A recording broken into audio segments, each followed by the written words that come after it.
Page number आपका 82। इसमें एक लड़की है, इसका नाम मीनू है। बहुत जिद्दी लड़की है, वो बड़ों का कहना नहीं मानती। इस चैप्टर में उसके बारे में बताया गया है। इसके बाद मैं आपको कठिन शब्द और शब्दार्थ एक्सप्लेन करूंगी। जैसे कठिन शब्द बारिश, बिजली, सहेलियों। इसके बाद शब्दार्थ प्रिय। प्रिय का अर्थ क्या होता है बच्चों? प्यारा। इसके बाद बगीचा। बगीचा का अर्थ होता है उपवन, गार्डन। तो बच्चों हम स्टार्ट करते हैं चैप्टर 3 मीनू। बच्चों चैप्टर 3 मीनू, इसमें एक लड़की के बारे में बताया गया है। इसका नाम मीनू है। पहले मैं आपको रीडिंग कर रही हूँ, उसके बाद आपको उसका अर्थ एक्सप्लेन करूँगी। ओके बच्चों, यहाँ पर शब्दार्थ भी दिए हैं और क्वेश्चन आंसर। तो सबसे पहले मैं शब्दार्थ बता रही हूँ आपको। जिद्दी। जिद्दी का अर्थ क्या होता है? हठी, अपनी बात मनवाने वाला। मतलब जो अपनी बात को पूरा करवाता है उसे क्या कहते हैं? जिद्दी। बगीचा, इसका अर्थ होता है उपवन, गार्डन। लपक कर, इसका अर्थ है जल्दी से।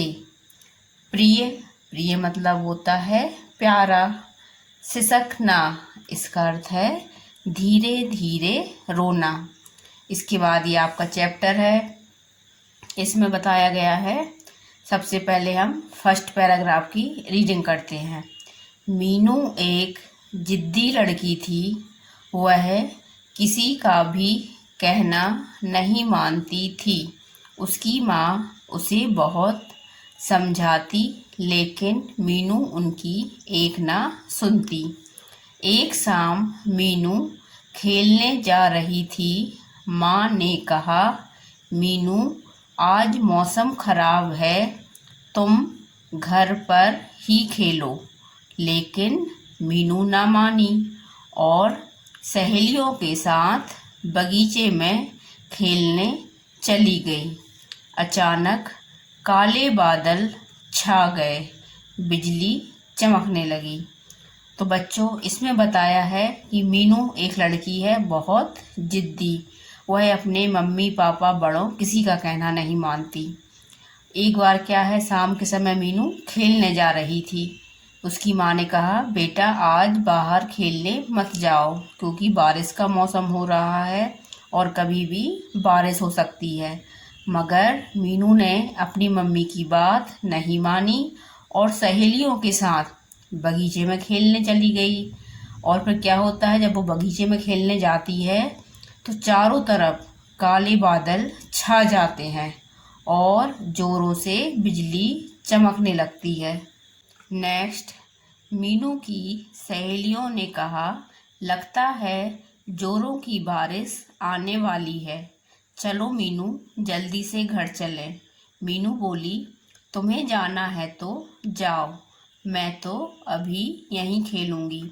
जब बारिश आने लगती है तो मीनू की फ्रेंड उससे क्या कहते हैं, अब हमें घर चलना चाहिए। लेकिन मीनू उन्हें भी मना कर देती है और अकेली खेलती रहती है। इसके बाद मीनू की सभी सहेलियां अपने अपने घर चली गईं। मीनू बगीचे में अकेली ही खेलने लगी। जल्दी ही अंधेरा छा गया और बारिश शुरू हो गई। जब मीनू के सभी दोस्त अपने अपने घर चले जाते हैं तो मीनू बगीचे में अकेली बचती है और थोड़ी देर बाद चारों तरफ अंधेरा छा जाता है और बारिश शुरू हो जाती है। अब मीनू को डर लगने लगा। वह पेड़ के नीचे बैठकर रोने लगी। तभी उसकी माँ उसे ढूंढते हुए वहाँ पहुँची। माँ को देखते ही मीनू लपक कर माँ से लिपट गई। वह बहुत डरी हुई थी। जब बारिश होने लगती है तो बच्चों मीनू को बहुत डर लगता है और वह एक पेड़ के नीचे जाकर बैठ जाती है और रोने लगती है। थोड़ी देर बाद क्या होता है, मीनू की माँ उसे ढूंढते हुए वहाँ आ पहुँचती हैं और उसे गले लगा लेती हैं और प्यार करने लगती हैं। इसके बाद अगला पैराग्राफ, माँ ने उसे प्यार से सहलाया और कहा, मीनू जिद्दी और बड़ों का कहना ना मानने वाले बच्चे ऐसे ही मुसीबत में फंस जाते हैं।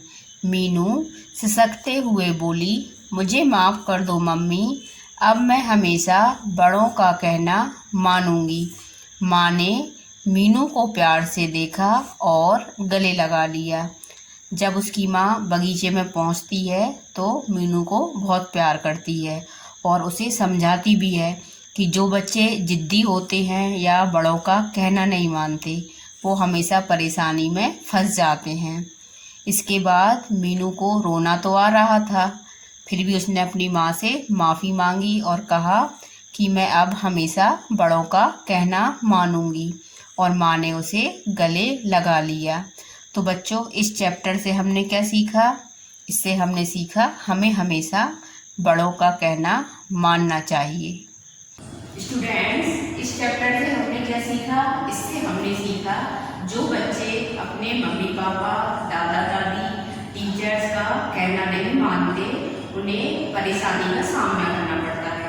आप अच्छे बच्चे हो तो आपको बड़ों का कहना मानना है। तो बच्चों, आपको क्या करना है? इस चैप्टर की रीडिंग करना है और शब्दार्थ और क्वेश्चन आंसर लर्न करना है। ओके बच्चों।